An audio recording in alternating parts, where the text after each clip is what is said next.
I have heard many people saying repeatedly that we should have a cabinet of experts, a cabinet where,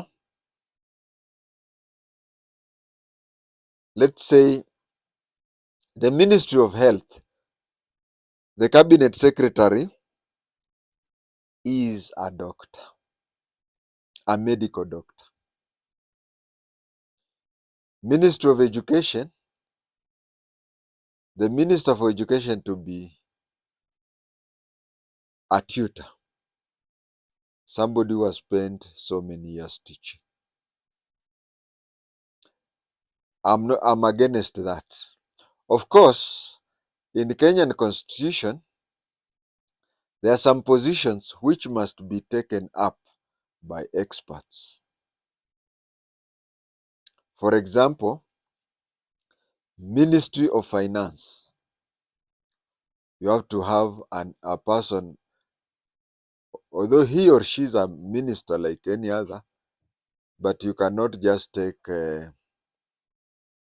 person like me and make me the Minister for Finance. It has to be somebody very good in economics, plus or mathematics.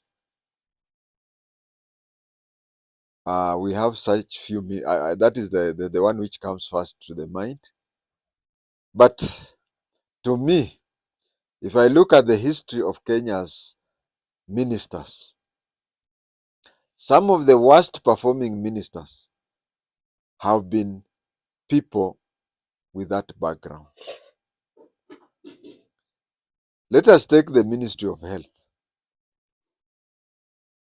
During Jomo Kenyatta's time, that is the only time we could say we had a Minister for Health who performed well. But from that time up to this time, the Ministry of Health has been having a problem. There is only one minister who entered the Ministry of Health and completed his term without any problem. And he was an economist. But we know why he was taken to the Ministry of Health. He was taken to the Ministry of Health because he had been demoted from the vice presidency. And the intention was to place him in the Ministry of Health, which perennially had failures. And then he fails. Lucky enough, he didn't fail, and he later became the president. Shivaji Weru. But what I've seen, I mean, technical people are supposed to be, not even, in fact, not all principal secretaries are supposed to be technical. But if we have a principal secretary who is a technical person, it is advantageous. You see, a principal secretary, he's the accounting officer for that ministry or that department. In every ministry, we have a very senior person of the level of principal secretary who is very technical, like Dr. Amoth. He's the director for health services or something. You go to the Ministry of Roads, you find we have civil engineer, chief engineer. Those are the people who run the ministry on a technical level. But a minister is a political policy head of a ministry, and mark you, a minister is not a minister for just that ministry. A minister is a minister for all ministries, because everything that happens with all ministries are handled at the cabinet, at the weekly cabinet level. So you find that you may be a minister for this or that ministry, and when you find that you're minister for this or that ministry, you all bring all issues of all ministries to the cabinet table. and the cabinet table implements it.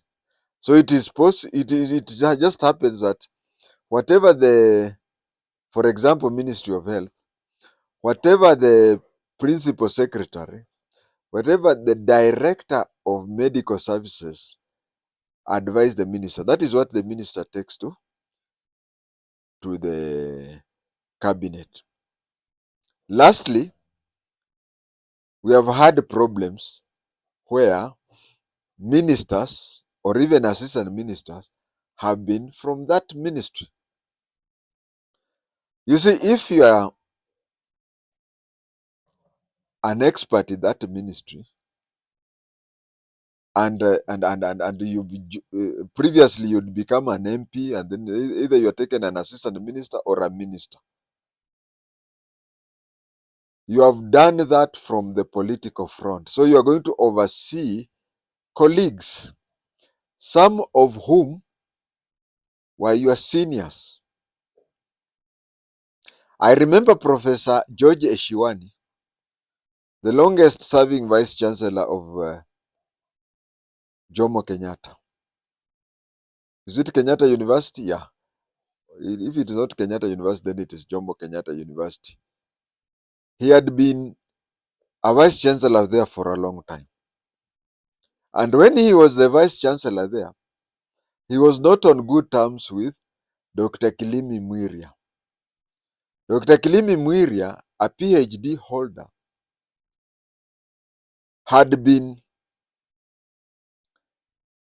he wanted to be a professor, first of all as an associated professor, then a professor. But because of, okay, you can't tell who is who, because on one side, according to Professor Eshiwani, Kilimi Mwiria was not hajaiva kufika professor. But Kilimi Mwiria, to him, he was that Professor Eshiwani was blocking him. Then we had the 2002 elections. Kilimi Mwiria was elected as an MP somewhere in Meru, and he became the assistant minister for education. What happened? You see, he was Nani's junior. He was Eshiwani's junior. Now he was Eshiwani's senior. What happened? Eshiwani's contract was not renewed.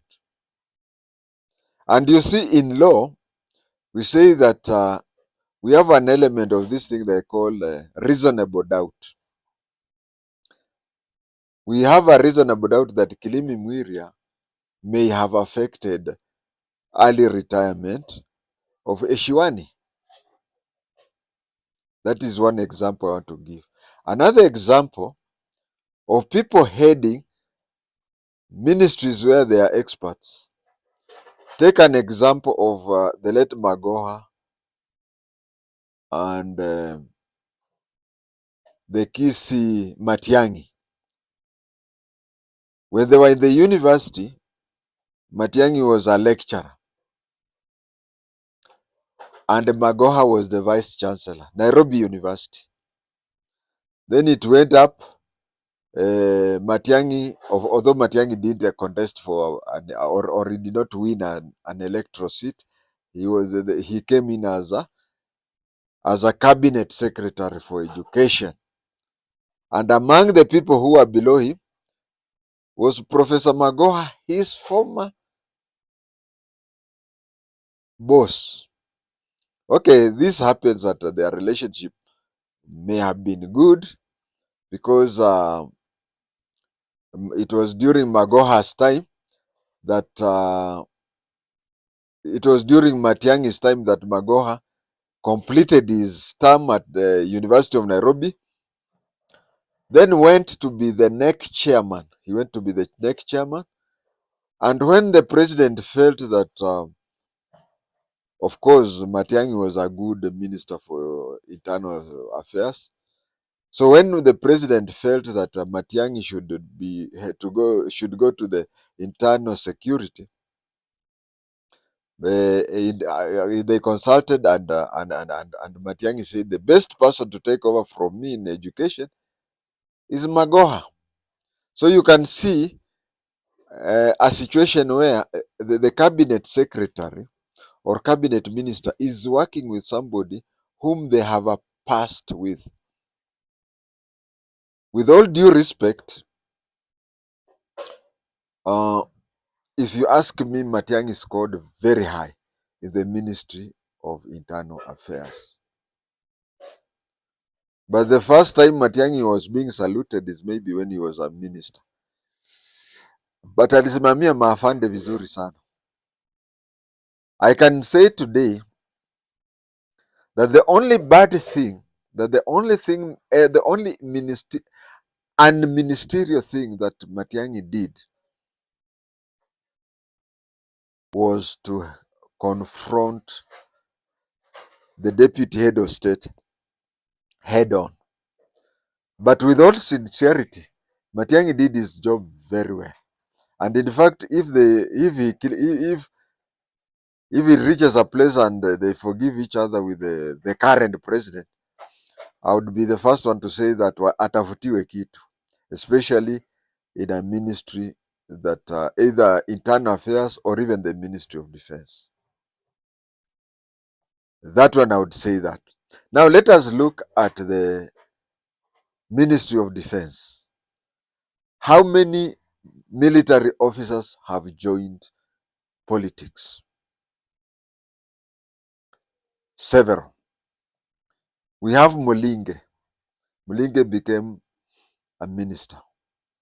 Was he made the Minister for Defense? No. Since Kenya attained independence up to today, no military person has been the Minister for Defense. This one may bring a problem because imagine Major retired Madsen Madoka, another former military officer who ended up being a minister. Major retired Madsen Madoka being commanding generals.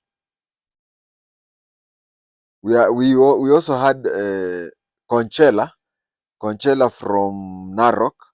He never headed the ministry. He became the Minister for Internal Affairs, but never headed the defense. Also, Olenkaisere, somebody from Ilbisil, just south of Kajiado town, between Kajiado and Namanga. He was the Minister of Internal Security. We have had police officers who went and joined Orwa Ojode. No, not Orwa Ojode, but there are others. We have my former teacher, who was the commandant when I was a recruit, Ngutu, Joseph Kimeu Ngutu. He was a minister. He was never made a Minister for Internal Affairs. We have who else?